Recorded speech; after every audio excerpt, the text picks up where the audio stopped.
வீட்டில் இருக்கிற house wife எல்லாருமே வந்து நம்மளுமே சொந்த காலில் நிற்கணும், நம்மளுமே ஒரு 4 காசை சம்பாதிக்கணும் அப்படின்ற ஆசை யாருக்கு தாங்க இருக்காது? எல்லாருக்குமே இருக்கும். எனக்குமே அந்த ஆசை ரொம்ப நாளாக இருக்குது.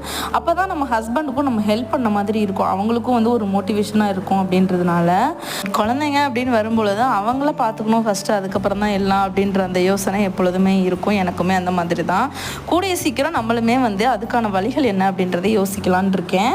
இப்போ பார்த்தீங்க அப்படின்னா டின்னருக்கு தோசை சட்னி குழந்தைங்களுக்கு செஞ்சு, எனக்கு வெயிட் லாஸ்க்கு ஒரு சூப்பரான சாலட் ரெடி பண்ண போகிறேன். அதுக்கு ஸ்வீட் பொட்டேட்டோ பாயில் பண்ணி கட் பண்ணி எடுத்து வச்சுருக்கேன். வெங்காயம், தக்காளி, அதோட ஒரு துருவின கேரட்டும் எடுத்து வச்சுருங்க. இது எல்லாத்தையுமே ஒரு பவுலில் போட்டுக்கோங்க.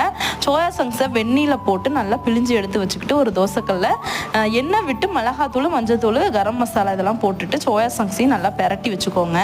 இப்போ அந்த பவுலில் இருக்கிற வெங்காயம் தக்காளியோட நம்ம இந்த சோயா சங்ஸ் பெரட்டிலையும் போட்டு பெப்பர், சால்ட்டு, தயிர் போட்டு நல்லா மிக்ஸ் பண்ணிட்டீங்க அப்படின்னா சாலட் ரெடி. சூப்பர் ரெசிபி, கண்டிப்பாக ட்ரை பண்ணி பாருங்கள்.